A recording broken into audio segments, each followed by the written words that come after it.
तो दोस्तों आज का व्लॉग ना मैं यार हाईवे से स्टार्ट कर रहा हूँ। बहुत टाइम हो गया था यार अपनी गाड़ी को किसी लॉन्ग ड्राइव पे लेके गए हुए। तो आज ना लकीली मुझे थोड़ा सा काम पड़ गया अपने होम टाउन में पानीपत में। तो लगभग 130 किलोमीटर है नोएडा से।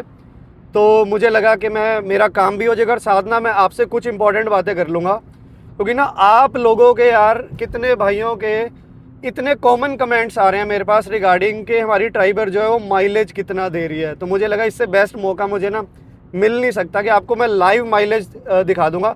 टैंक टू टैंक नहीं करने वाला हूँ, जो हमारा इस डिजिटल मीटर में जो शो करेगा वही दिखाऊंगा, क्योंकि प्रीटी मच एक्यूरेट है इस गाड़ी की, ये मैंने देख लिया है। एक तो माइलेज टेस्ट हो जाएगा, दूसरा हम बात कर लेंगे यार निसान की जो ग्रेविट आ रही है उस पर भी बहुत लोगों के क्वेश्चन आ रहे हैं कि उस गाड़ी में क्या क्या फीचर्स आने वाले हैं, क्या टर्बो आने वाला है, और उस गाड़ी को लें या ट्राइबर को लें। So hey guys and welcome to the channel, this is Abhishek and you are watching Munda top notch. तो दोस्तों मुझे लग रहा है यार अब ना मुझे समय समय पे ना इस तरह का वीडियो बना लेनी चाहिए जिसमें मैं बेसिकली Q&A टाइप कर लूँगा, क्योंकि बहुत सारे ना क्वेश्चंस आपके जो कमेंट्स आते हैं वो कमेंट पे ना बहुत अच्छे से आंसर हो नहीं पाते हैं। तो अगर यही मैं उसकी वीडियो बना लूँगा तो एक लाइव डेमोन्स्ट्रेशन टाइप हो जाएगी और मेरे ख्याल से वो ज़्यादा बेटर रहेगा। बाकी आप मुझे बताना कि आपको क्या लगता है। तो चलो सबसे पहले ना बात करते हैं माइलेज की। तो यार माइलेज के लिए ना मैं आपको दिखाता हूँ कि ओवरऑल अभी मैं कितना ट्रैवल करके आ चुका हूँ नोएडा अपने घर से, और हमारा कितना डिस्टेंस बचा हुआ है। फिर उसके बाद जो एग्जैक्ट माइलेज होगी वो मैं आपको दिखाने वाला हूँ। तो जो अपने टोटल डिस्टेंस अभी बचा हुआ है ना वो है 107 किलोमीटर, लगभग 2 घंटे लगेंगे। और अभी तक ना मैं अराउंड 27 किलोमीटर ड्राइव कर चुका हूँ, जो कि सिटी ड्राइव रही है। अब ना अगले जो है ऑलमोस्ट 90-95 किलोमीटर जो है हाईवे रहने वाला है, फिर उसके बाद दोबारा सिटी आ जाएगी जब मैं पानीपत पहुंच जाऊंगा। तो जैसे ही मैं घर पहुंचता हूं ना उसके बाद पूरे ट्रिप की ना मैं आपको माइलेज दिखाता हूं कि हमें क्या माइलेज मिली है। और बाकी ना माइलेज को लेके ट्राइबर को इतनी कंफ्यूजन है, ट्राइबर पे इतनी कंफ्यूजन है यार। कुछ लोग कहते हैं कि इसकी माइलेज सिर्फ 9 या 10 देती है सिटी में, कई लोग कहते हैं हाईवे पे ही 11 मिलती है, कई लोगों को ज़्यादा मिलती है। तो ट्रूथ क्या है उसमें? तो मतलब मैं आपको अपनी गाड़ी का बता सकता हूँ। इनफैक्ट मेरे सर्कल में भी एक दो और ड्राइवर हैं, उनकी भी सिमिलर ही है माइलेज जो मुझे मिलती है। तो अभी मैं ऑलमोस्ट हमारी 80% हाईवे ड्राइव है और लगभग 20% सिटी ड्राइव है। तो उसमें क्या माइलेज मिल रही है? बाकी विंटर्स का टाइम चल रहा है तो एसी की ज़रूरत अभी है नहीं, क्योंकि देखो मैंने स्वेटर भी पहना हुआ है इनफैक्ट। तो ये जो मेरी माइलेज टेस्ट है दैट इज़ विदाउट एसी, और गाड़ी में अभी कुछ लोड ऐसा है नहीं, मेरा छुटमुट सा सामान पड़ा है, मतलब बहुत ज़्यादा लोड नहीं है, डिक्की भी ऑलमोस्ट खाली है। तो आप मान के चलो अगर सिंगल पर्सन ड्राइव कर रहा है या 2% ड्राइव कर रहे हैं तो ओवरऑल माइलेज क्या मिल रही है, एक थोड़ा सा आपको ना आइडिया मिल जाएगा। यार सामने देख रहे हो स्विफ्ट जा रही है, एकदम से मेरी नज़र पड़ी। पहले मुझे लगा ये कौन सी गाड़ी है यार, एक जिसकी लाइट रेड दिख रही है पीछे और एक वाइट है। तभी ध्यान से देखने पता लगा इसकी ना एक बैक लाइट जो है ना वो टूटी हुई है राइट साइड की, रियर की। देखो मैं ध्यान से दिखाता हूँ आपको, बहुत ही डेंजरस है ये नाइट के लिए ये, क्योंकि नाइट में होता क्या है कि जो भी पीछे से जा रहा है ड्राइव कर रहा है उसे लगेगा सामने बाइक जा रही है। बहुत ही डेंजरस हो सकता है इस गाड़ी के लिए भी और जो पीछे से आ रहा है उसके लिए भी। बाकी यार ये ईस्टर्न पेरिफेरल ना इतना बढ़िया हाईवे बनाया हुआ, मतलब इतना लंबा स्ट्रेच है, लेकिन ना स्मूथ नहीं है हाईवे, ऊपर नीचे होता रहता है। मतलब स्पीड लिमिट 120 है बट आप 120 पे ले जा ही नहीं पाते हो यार। मतलब इतनी ज़्यादा इंक्लाइन रिक्लाइन आ जाता है कि ऐसा लगता है कि गाड़ी बहुत ज़्यादा झटका खा जाएगी, तो आपको धीरे चलाना पड़ता है। तो थोड़ा सा मुझे डेंजरस लगता है। आपकी क्या राय है इसमें, आप मुझे बताना। मैं तो जब भी यहाँ से आता हूँ ना मुझे थोड़ा सा केयरफुल ऐसे लगता है कि केयरफुल होकर चलाना पड़ रहा, स्ट्रेट आप चला ही नहीं पाते हो, एक कांस्टेंट स्पीड ना मिल नहीं पाती है। तो चलो अब बात कर लेते हैं यार निसान ग्रेविट की। मतलब इस टाइम पे ट्रेंडिंग टॉपिक बना हुआ है ऑटोमोबाइल इंडस्ट्री में, मतलब सर्चेबल कीवर्ड बन चुका है बहुत ज़्यादा, मतलब इस पे क्वेश्चंस आ रहे हैं। तो यार निसान ग्रेविट जो है फाइनली इसकी लॉन्च डेट आ चुकी है 17 फेब, बेसिकली आज से एग्जैक्ट 7 डेज़ बाद जो है ये लॉन्च हो जाएगी।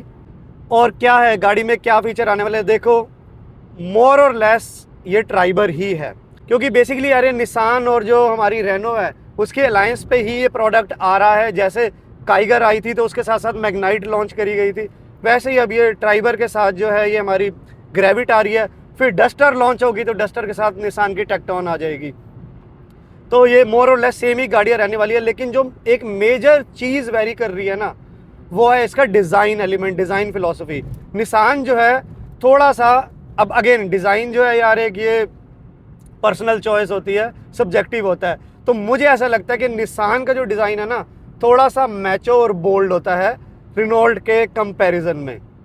जैसे छोटा सा एग्जांपल देता हूँ, जब काइगर आप देखो, काइगर जो है थोड़ी सी छोटी लगती है, खास तौर से उसे बैक से देख रहे हो या साइड से देख रहे हो। वही मैग्नाइट का जो स्टैंस है दैट लुक्स वेरी बोल्ड, वो बहुत बिग लगती है। मतलब इस तरह की उसकी डिज़ाइन फिलॉसफी है निसान की। दूसरा, काइगर के साथ यार थोड़ा सा ये था कि उसकी लुक जो थी ना, डीएनए जो था, थोड़ा थोड़ा क्विड की तरह था। अब ये गलत बात नहीं है, लेकिन क्विड इतना लोगों ने देख लिया था तो थोड़ा सा मतलब समहाउ मैग्नाइट का ना डिज़ाइन एलिमेंट जो है वो ज़्यादा लोगों को पसंद आया। और यही चीज़ मुझे लग रहा है ग्रेविट के साथ भी होने वाली है, क्योंकि जितनी भी मैंने अभी इमेजेस देखी हैं बहुत ही बोल्ड डिज़ाइन है। जो हमारी ये ट्राइबर फेसलिफ्ट है, ठीक है, बहुत ही मॉडर्न डिज़ाइन कर दिया है, बहुत ही अर्बन डिज़ाइन हो गया है जो अभी फेसलिफ्ट आई है। अब अगेन मैं दोबारा बता रहा हूँ, take my words as a pinch of salt, क्योंकि बहुत लोगों के पास अभी ये फेसलिफ्ट वाली आपने बाय कर ली होगी। तो ये मेरी पर्सनल थॉट है कि जो मुझे ना यार इसका फ्रंट लुक जो है नई वाली ट्राइबर का पर्सनली इतना पसंद नहीं आया। अब वो ना मोर लाइक अ कार लगती है। आपने एक बार ध्यान से देखना, टाटा की टियागो का फ्रंट और ट्राइबर का काफ़ी सिमिलर लगेगा आपको। But again it's a urban design, modern design, तो हो सकता है 80-90% लोगों को बहुत पसंद आ रहा हो या आए। बट मेरी पर्सनल चॉइस जो है, जैसे मेरी पुरानी वाली ट्राइबर है, थोड़ा सा मैचो स्टैंस देती है, ग्रिल बड़ी लगती है तो थोड़ा बोल्ड लगती है। और यही फिलॉसफी ना आपको निसान ग्रेविट में मिलती दिख रही है। ग्रिल बहुत बड़ी है और आगे से ना कहीं से भी ग्रिल को स्लीक नहीं किया गया, तो जिसकी वजह से ना लुक जो है बहुत ही बोल्ड और मैचो लग रही है। साइड प्रोफाइल देखो आप, साइड प्रोफाइल मोर और लेस ट्राइबर की तरह सिमिलर है, लेकिन जो उसके अलॉय है, अलॉय का डिज़ाइन वो टोटली डिफरेंट है, जिसकी वजह से थोड़ा सा आपको डिफरेंस लगेगा। बैक लुक काफ़ी हद तक सेम है। तो प्राइमरीली ना एक तो जो फ्रंट लुक है वो बहुत ही चेंज है, और जो आपके इसके अलॉय व्हील्स हो गए उसमें चेंज मिलने वाला है, और प्लस न्यू कलर जो है निसान में मिलने वाले हैं।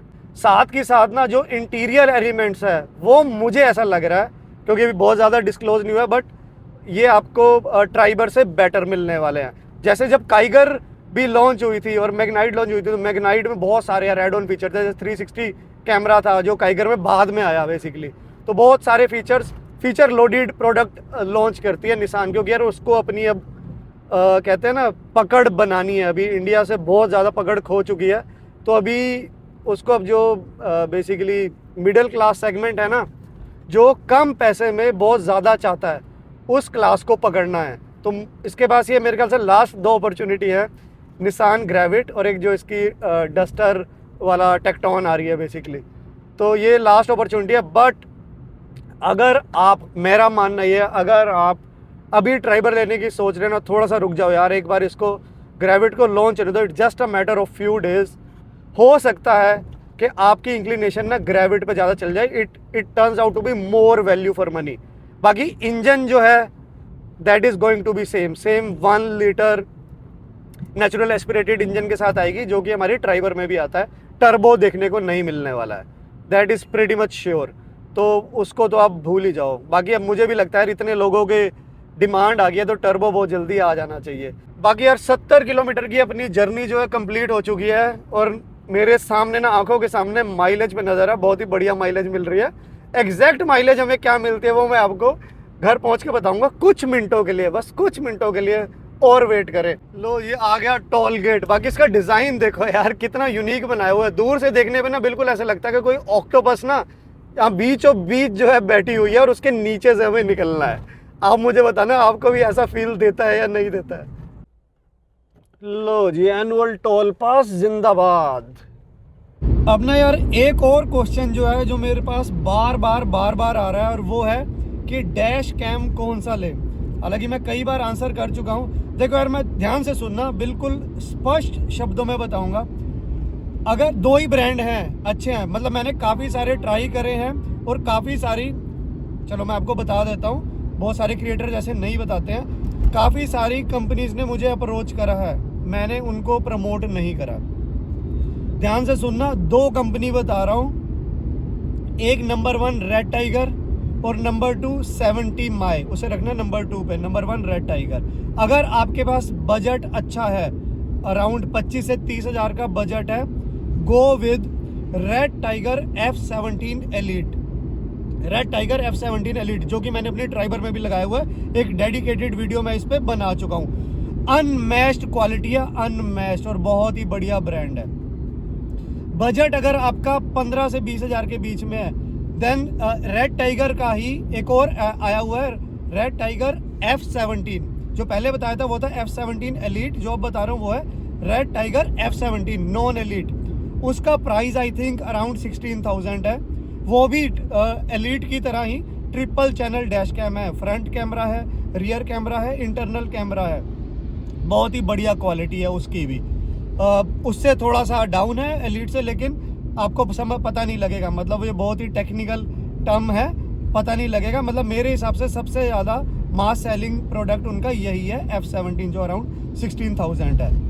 अगर आप रेड टाइगर नहीं लेना चाहते हैं तो फिर 70 माई, आई थिंक 70 MAI यही ब्रांड है, उस पर जा सकते हैं अगेन। लेकिन जो डैश कैम ले रहे हो ना, कम से कम मतलब 10 हज़ार से नीचे वाला नहीं लेना चाहिए यार, फिर लगाने का कोई फ़ायदा नहीं होता, क्योंकि एक तो नाइट विजिबिलिटी बहुत पुअर होती है। मतलब उसका फ़ायदा ही क्या, हम डैश कैम ले रहे हैं एविडेंस के लिए, और सामने का अगर नंबर प्लेट ही ढंग से रीड नहीं हो पा रही है। तो अगेन ये 2 ब्रांड मैं आपको बता रहा हूँ, इनमें आप आंख बंद करके जा सकते हैं। दोबारा बता रहा हूँ, कोई क्रिएटर ऐसा नहीं बताता।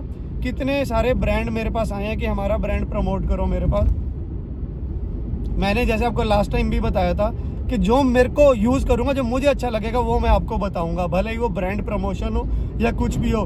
बेकार प्रोडक्ट आपको सजेस्ट नहीं करूँगा। और जिन्होंने भी रेड टाइगर लिया है, सब ने थैंक यू बोला है मेरे को कमेंट्स में आके।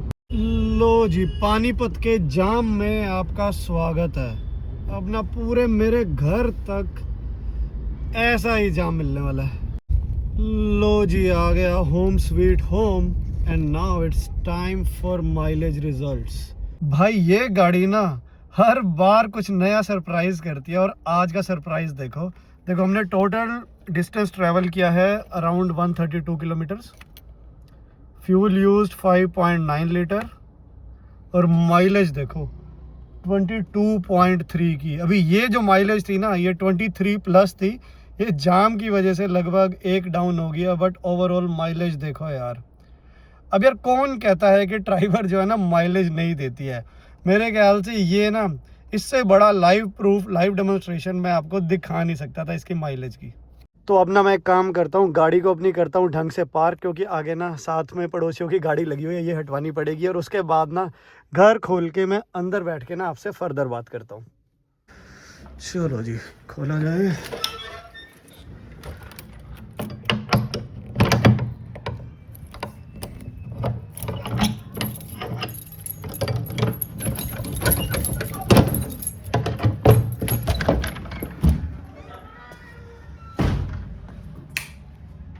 4 महीने बाद ना यार घर खुल रहा है, और घर की हालत ना बिल्कुल ही कबाड़ा हो रखी है, तो प्लीज़ उसको इग्नोर करना।